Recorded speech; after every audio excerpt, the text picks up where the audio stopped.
Chick-fil-A doesn't get to do Chick-fil-A things because I spent $17 there feeding myself and a homeless guy that happened to be there. Chick-fil-A gets to do Chick-fil-A things because the energy that the left and progressives should be spending on organizing is instead expended policing other leftists and progressives for petty transgressions.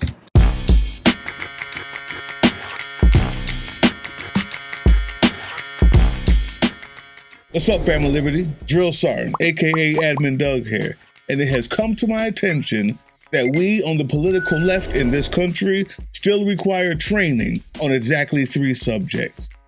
1, the true nature of cowardice.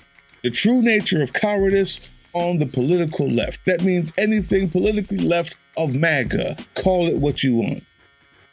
2, developing the discipline necessary to take honest self-assessment as it pertains to one's performance and mental state regularly, and the discipline required to make adjustments as necessary. And 3, strategy. Understanding political strategy, minus personal feelings, to gain the desired outcome. So the true nature of cowardice, especially on the left, is that it can disguise itself as bravery. It can disguise itself as activism or even allyship. You see, cowardice on the left usually shows up in the form of attacking the point of least resistance. That's right. That's right. It's not about calling out the fascists. It's about calling out the people who aren't left enough, because that's the point of least resistance. But another sign of this same cowardice is the ease with which you can say that both sides are the same. It's easy to say that. It's shrinking away from responsibility at that point when you think it's calling it out. You think it's allyship. You think it's brave to say that. When the truth is, it just requires more work. It requires more work to find out who on the other side you can push when you get them there. Let me show you something. Chick-fil-A doesn't get to do Chick-fil-A things because I spent $17 there feeding myself and a homeless guy that happened to be there. Chick-fil-A gets to do Chick-fil-A things because the energy that the left and progressives should be spending on organizing is instead expended policing other leftists and progressives for petty transgressions. Here, let me show you something depressing. This is a map of Turning Point USA chapters in high schools all across the country. There are 900 of them, more than 900 of them, and many of them are in blue, highly populated areas. As we chuckle at them arguing at each other at their conference, the conference is underpinned by this. The left and progressives don't have anything like this. Instead, what we've got is my afternoon snack being characterized as high treason by someone who is lending their eyeballs to TikTok, which is owned by the biggest donors of the most openly anti-trans president, perhaps in history. Yeah, that should be uncomfortable, because in that map, he didn't show you the whole thing. That map was this one, and there's a reason why I'm showing you this first. That's the Midwest. Here's the eastern portion of the United States. And all of those blue spaces, those are blue cities or counties. Here's the western part of the nation. Here's California. Do you notice a pattern? The Midwest is already red. That's why they go to the other places. This brings us to number 3, which is strategy. The goal is winning. In order to get a base in New Jersey, you have to accept 1 or 2 gay people to come in and call them log cabin. You have to accept that some people are going to think a little bit differently about the racism than you do, but that's all right. Instead of going to where the least resistance is, you find them where the most resistance is, because that's how they've been growing, and they started young up until what you see now. Now, they're a different type of coward, but that's why I said cowardice on the left works this way. It's easy to be on a high horse because we are correct. That's why. They have to infiltrate in a way that's deceptive because they're evil. On the left, most of what we think is decency for all, making things better for all, free healthcare for all, helping people get a one-up, helping the marginalized. These are decent, honest, noble things. And so it's easy to be a coward on the left by going at people who will resist you least. That's why. That's why these assessments must be made. because we're all human beings. Hopefully the point has been made by that map, understanding the strategy, where you need to be fighting. The last thing is, I was at the DNC in Chicago. I had an experience. I was there to cover it.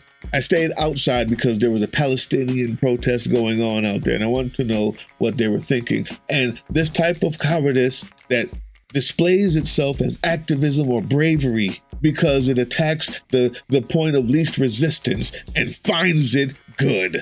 I found a direct correlation to the same type of foolishness that we're doing still. The training is still necessary. So before I get there, though, it's important that you understand, if you see somebody like Huey Newton, when he was with the people who were wearing the Confederate flag on their hat, and you see them join together in solidarity, shut up! If you see a blue mark pop up in a high school that's pro this and pro that, and they call themselves liberal, but you're a leftist, shut up!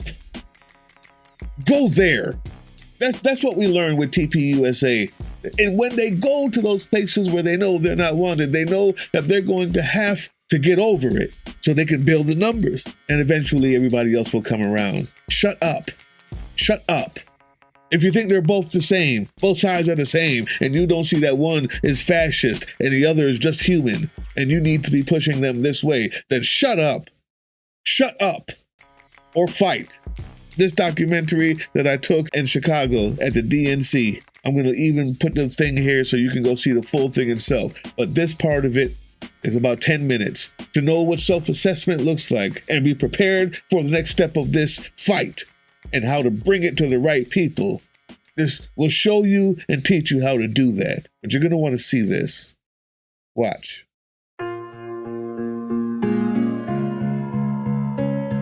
Political Drain, what's your name? Ariel. Ariel? I'm AJ. AJ? Yeah. Nice to meet you guys. So I see Free Palestine, no more tax dollars for genocide, funded by the Biden admin. Do you know anything about Jared Kushner and in the last Trump presidency that he was the one to help broker these deals that are now fueling these wars, trying to eradicate Palestinians, to use their land for luxury homes, for places for kings to reside. In Gaza's waterfront property, it could be very valuable. What do you say to also marching on at Mar-a-Lago or at their place? Yeah, and we can have, I'll do a quick answer and you can answer this too. But I think this kind of fuels back that other question, right? It's like, yes, I mean, would I love to protest Trump? I would love to protest Trump and not rally for so many other things, right? Yeah. Give me abortion, give me healthcare, give me all the down with Project 2025. But I think that's the whole point, right? Is that we aren't his constituents. Right? Is that I would never vote for Trump. I've never voted for Trump. I'm not going to vote for Republican probably my whole lifetime. And it's almost like, what would necessarily be the point in that? What would be the point in that? We could stand outside a Starbucks, we could stand outside Amazon, we could be protesting every single person, but when you are organizing a movement, the point is having, it's organizing, right? There's really specific targeted things and ways to target an event, and I think what a lot of us are thinking is yes, could we go to Mar-a-Lago and protest? Absolutely. But is that going to be, the best use of our resources? If they don't really care, they're not really going to listen to us anyway. They're not going to listen to us anyway. Huh? If you think that fighting against the other side, that showing them your disdain will never move them, then why did we march in the civil rights movement? Our strategy in going into Birmingham was to have daily demonstrations that dramatized for the nation what was the nature of segregation. So we'd have a small group going down and picketing the lunch counter. But Birmingham is a city under siege, ruled by a strict segregationist, Chief of Public Safety Bull Connor. Who did they march against? Where did they march? You see, When they went to the Capitol building to march in Martin Luther King's day, they went to march against all of them, both sides, at the place where they reside and do their business, not at the DNC. Because what now you have is a DNC full of this. From the river to the sea. From the river to the sea. Palestine will be free. Palestine will be free. From the sea to the river. From the sea to the river. Palestine will live forever. Palestine will live forever. From the river to And an RNC with nothing. They're so used to not listening to you because you've never spoken to them. Because you think that marching against people who are already against you won't get you anything. That's not called fighting. That's called a peaceful walk in the park with really loud speakers. And I don't think that's what you mean it to be. And that's another thing. Here, the biggest problem I have is everyone's lack of an actual end goal. Listen to these responses when I ask them, what is it they really want? And do they have any suggestions on how to actually get there, besides just protesting at the DNC, the only people who could help them, or they could ally with, to fight the real enemy? How far have they thought ahead on this? What is the top three? Or because there's 100, but achievable, most important goal if Kamala, after her speech tonight, comes down and says, talk to me, what is it that I can do realistically, a goal that we could meet? I think that's hard because we don't represent the whole movement, right? There are a lot of No, well, just you, because I've also interviewed other people, and I'm kind of just getting a feel for it. So when this goes out, we also know what to be talking about when we're on our channel. Yeah, well, I mean, I guess for me personally, thinking about all of this, in especially regards to Palestine, an arms embargo to help Palestine, right? But also decrease funding for the military, because there is so much funding going towards the military. We're spending billions of dollars to be able to kill Palestinians. Oh, that's somebody. Is this your family? No, I don't know who they are. I thought you were waving to them. No, I was telling. Okay.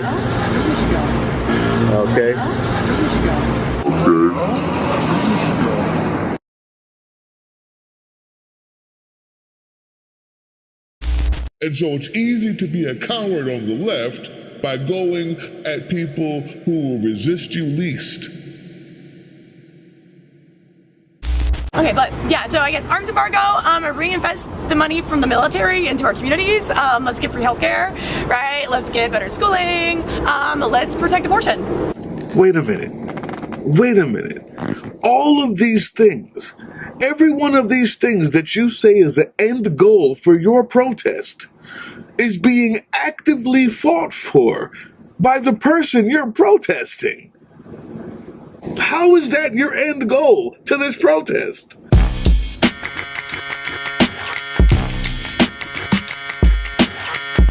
But again, I'm not necessarily a reformist. I'm not trying to fix what's broken here. I would abolish it completely and start all over. How would you do that? Oh, bro, I'm also a retired school teacher. You're gonna have to take my class. It would take weeks and weeks and a whiteboard for me to explain it. So we would have to start. You're talking about a whole reconstruction of everything, and I think there's baby steps towards that. But she's not going to do that. Right. She's not. If she gets it, she's not going to do it. It's going to be business as usual, bombs as usual. I mean, some things might change, but not instantaneous. Some things might, but not all the way, man. So the baby steps. If we can't, we know that there's really nothing that could change it instantaneously, right? What would be something that she could say or do, or anyone up there could say or do, that would say, okay, that's a baby step I can work toward. That's something I could say, we're on our way there. Or is it just impossible? Tackle that one. The only thing is I've been watching the DNC, I've been listening to the speeches, and they're very pro-woman, they are very pro the people, they're very pro for the working class. I have yet to really hear about any type of accountability of what's going on in Palestine. And she is working tirelessly to secure a ceasefire in Gaza and bringing hostages home.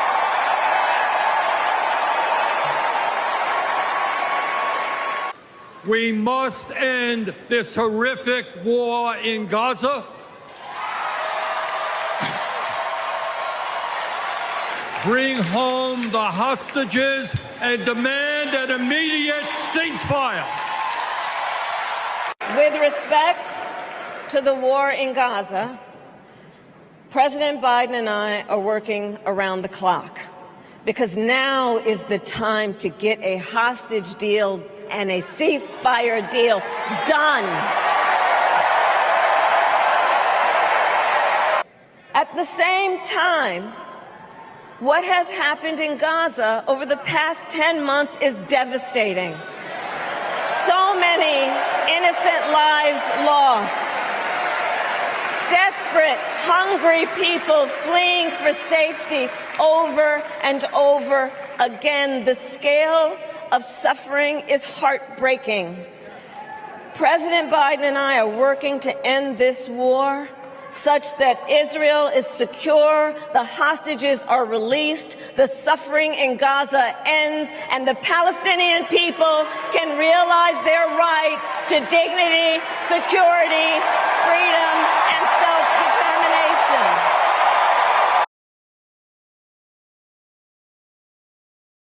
Any of these candidates were sitting in the Oval Office, the call to Israel's leadership would not be one of restraint, but escalation. The first thing I said to him when it happened was I said, finish them. Prime Minister Netanyahu, not only do you have the responsibility and the right to wipe Hamas off of the map, we will support you. There seemed to be a consensus on cracking down on colleges that allow pro-Palestinian protests, potentially cutting off their funding and kicking foreign students out of the country if they participate. But another sign of this same cowardice is the ease with which you can say that both sides are the same. It's easy to say that. It's shrinking away from responsibility at that point when you think it's calling it out. You think it's allyship. You think it's brave to say that. When the truth is, it just requires more work. It requires more work to find out who on the other side you can push when you get them there.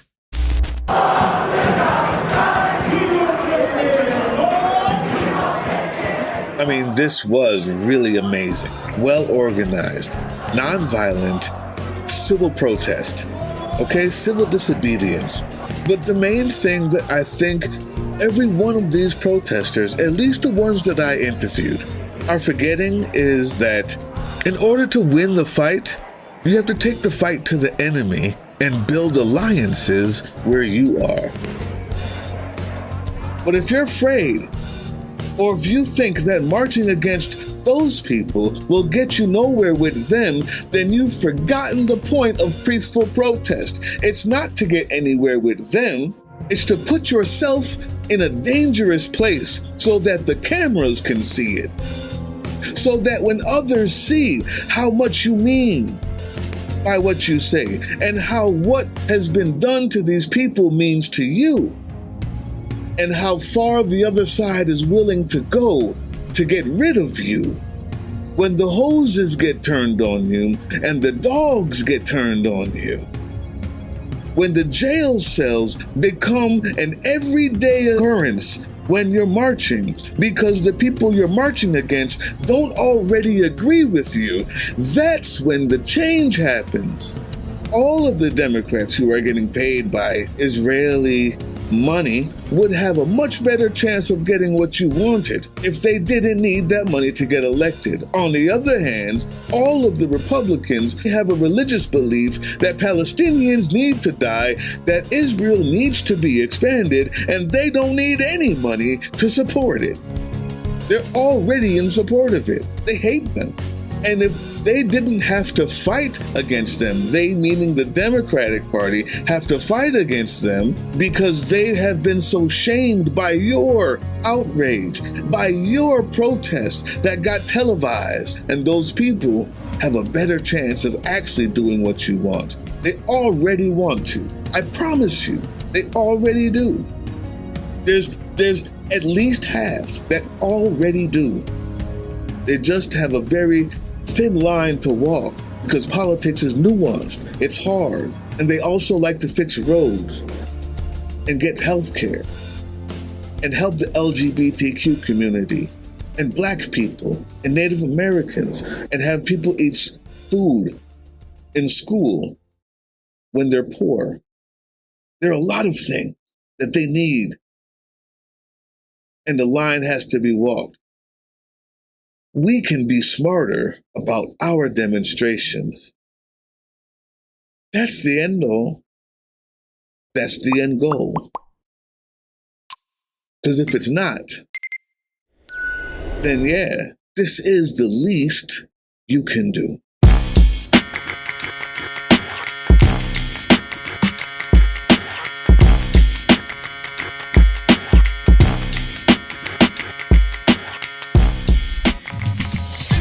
Also, direct action means maybe you need to be throwing some dildos. I didn't say throwing, I'm sorry, holding, playing. The dildo distribution people, yeah. You haven't seen them? Go to closertotheedge.com. But I'm gonna put the link in there that shows you the whole thing that they're doing. It's amazing.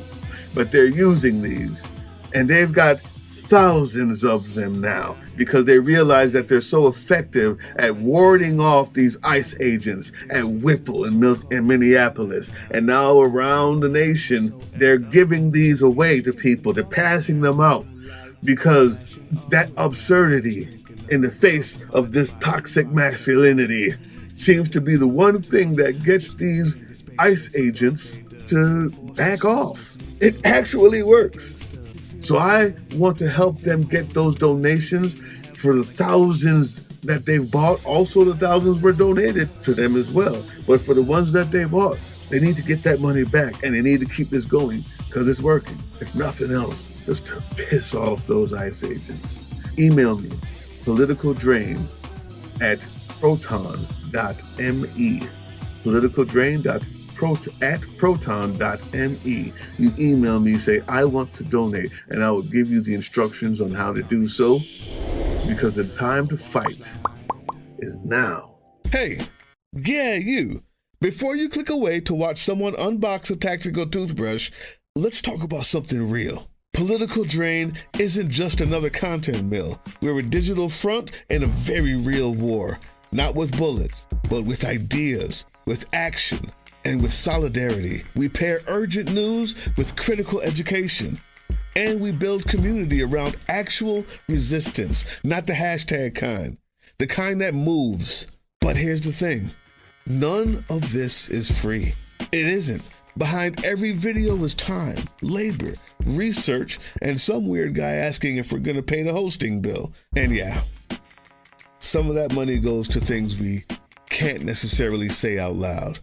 If you know, you know. Let's just say our special ops aren't Call of Duty LARPers. They're people making real moves to protect, uplift, and organize. You're not just funding a channel. You're funding a resistance network in a world where capital still calls the shots. Unfortunately, in a system built on artificial scarcity, even mutual aid has a price tag. And if we want to grow, if we want to win, we need your help.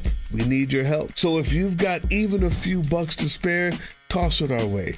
It's not for ads, it's not for merch drops, but for people making moves in the shadows so others can do it in the light. It's just us and you. So fund the mission, fund the fight, fund the future, because nobody's coming to save us. We save each other. That's how this works.